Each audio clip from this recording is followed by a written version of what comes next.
Hi, I'm Mark Cherry, creator and executive producer of Desperate Housewives. And this is Neil McDonough playing Dave Williams this year. And we are going to be here on abc.com answering your questions.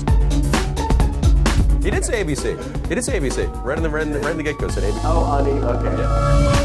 If your character could have an affair with any of the housewives, who would you pick? My wife doesn't count? My real-life wife? No, your wife's not on the show. On Housewives, well, you know, I'll have to say that the person, you know, other than Nicolette that I've enjoyed working with so much has to be Terry. She's such a wonderful actor and a great person, and and a mother and a parent like I am, and she's pretty darn terrific. So I guess I would have to go that way. Okay, that was a really good dodge because you noticed he said worked with. He's a very honorable man towards his wife. So, all right, you often play menacing roles. Do you ever long to just play the funny guy? It's funny, when I first came out to California, I wanted to be a comedian, and that's how it kind of started. And I did lots of funny roles to start with, and then all of a sudden they wanted the blonde-haired, blue-eyed guy to play the villain. And the last few years I've done several movies and TV shows. This one obviously being my favorite of playing the bad guy, but playing the gray area of characters is something I've always gravitated towards. And you have given me, Mark, the ability to play Dave Williams, who is about as gray as it gets, and I'm having a blast doing it.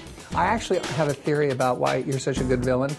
Your eyes are such a light blue color that they become piercing, and it's just an eerie effect sometimes because you can see even in a distant shot, like you can bore down on people in a way that other actors can't. So. Yeah, and it's I think sometimes when I'm playing a happier character, you would never think of him as being an evil guy at all. But then with a different thought in my mind, playing Dave Williams or other characters that I've played, it's definitely more chilling the blue. and I'm having a great time with it.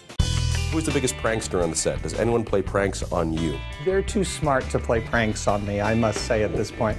But mostly I would have to say Felicity Huffman. One time I was coming into the soundstage and she just stood behind the door and scared the hell out of me. And I, kind of reacted to that. And also one time she jumped on my golf cart as I was driving away and scared the heck out of me. So for all her Oscar-nominated grandness, she can be a big old kid sometimes, which I like, when she doesn't, cause me to have a heart attack. Have the other actors accepted you with open arms since you're the new guy? Mark gave me kind of the keys to the kingdom early on in the season, saying, okay, this is what your character's going to do because you're the mystery of the year. And as episodes would go on, Mrs. McCluskey was the first. She became so sweet to me because she knew something was going on, and she feared that she possibly might be written off the show or killed off the show. So I think everyone has been so nice to me this year because they literally think that something might change and they might be knocked off the show or something because I keep it such a secret, because Mark said you have to keep this a secret. So I think that's the only reason why everyone's so nice to me on the show. Because they know that you could cause their death. Exactly. How did you come up with the name Wisteria Lane? Dylan from McHenry, Illinois. There's a story behind this. I don't know how interesting it is, but here's the story. Years ago, I used to read a thing called the Book of Lists, and one of the lists on it was the 10 most beautiful words in the English language. Among these words were words like lullaby, gonorrhea, which, whoever put this list together thought that was a beautiful, beautiful word, but one of the words was wisteria.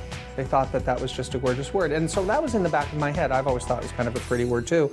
So when I was coming up with a place for the show to take place, I thought, maybe we'll call it Wisteria Lane. And I thought Lane was pastoral, and promised beautiful vistas. So I joined the two words together. One of the critics who reviewed the show complimented me on my use of the word wisteria, because apparently wisteria is a vine that looks very pretty on the outside, but its root structure is very damaging and insidious underneath the soil. And so this critic thought that I had come up with something that was, symbolic of the nature of people's personal secrets and how everyone puts on a nice front. Wisteria, I believe, chokes out other plant forms. That's right. Absolutely. I had no idea of this. I didn't know, crap about wisteria as a plant. But I just used that because I thought it was a pretty name. And like a lot of things having to do with Desperate Housewives, I lucked into something that made me look far smarter than I really am. So that's the story. Don't buy that for a second.